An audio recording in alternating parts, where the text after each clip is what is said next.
আসসালামু আলাইকুম। হ্যালো বন্ধুরা, সবাই কেমন আছেন? চিংড়ি মাছ ভুনা করলাম। দেখুন দেখতে কি আমি চিংড়ি মাছ কেনা পছন্দ করে, সবাই পছন্দ করে। আর চিংড়ি মাছ খেতে খুবই চিংড়ি মাছ আসলে একটা মাছ না, একটা পোকা বলা হয়। যাই হোক, আমরা মাছ বলে চিনি, তাই মাছই বললাম। পেঁয়াজ কাঁচামরিচ একটু বেশি করে দিলাম, ভুনা করবো তাই তাই পেঁয়াজ বেশি করে দিলাম। আর কাঁচামরিচ দিলাম, তেমন বেশি একটু দিনে অল্পই দিয়েছি, কারণ গুঁড়ো মরিচ দেবো। লবণ এড করে ভালো করে নেড়ে নিব। আদা রসুন দিলাম আর কিছু টমেটো অ্যাড করলাম। ভালো করে নেড়ে চেড়ে একটু ভেজে নেব। টমেটো যতক্ষণ না গলে ততক্ষণ পর্যন্ত। তারপরে কিছু পানি এড করে মশলা দেব, হলুদের গুঁড়ো। তারপরে হলুদের গুঁড়ো একটু নেড়ে চেড়ে মরিচের গুঁড়ো দেব। আসলে চিংড়ি মাছ আমাদের বাসায় অনেকেই পছন্দ করে, আর বিশেষ করে চিংড়ি মাছ খেতেও মজার, তাই সবাই পছন্দ করি। গুঁড়ো মরিচ দিলাম, কারণ এর আগে কাঁচামরিচ দিছি।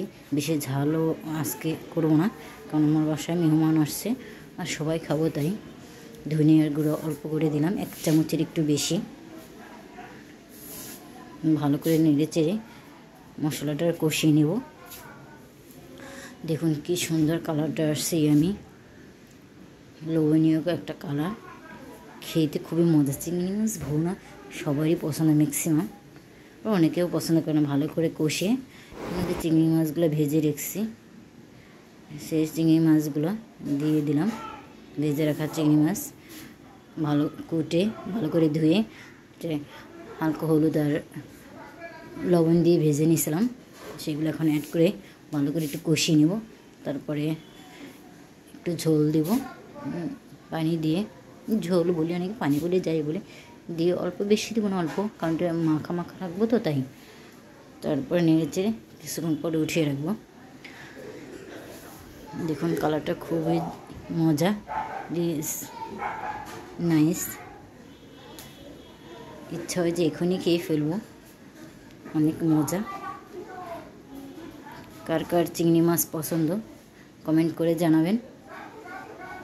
দেখুন, বিশেষ করে তো আমারও পছন্দ, আমাদের বাসার সবাই পছন্দ, 2-1 বা 1.5 সবাই পছন্দ করে চিংড়ি মাছ খেতে। যে ভুনা করলে তো আর কিছুই লাগে না। এখন উঠিয়ে নিব, হয়ে আসছে। কালারটা দেখুন, ইয়ামি, জাস্ট ইয়ামি। ওয়াও, কার কার পছন্দ কমেন্ট করে জানাবেন। আসসালামু আলাইকুম। এখানে ভিডিওটা শেষ করলাম। ভালো থাকবেন। যদি ভালো লাগে থাকে তাহলে ভিডিওটি শেয়ার এবং কমেন্ট, লাইক, শেয়ার করুন। আসসালামু আলাইকুম।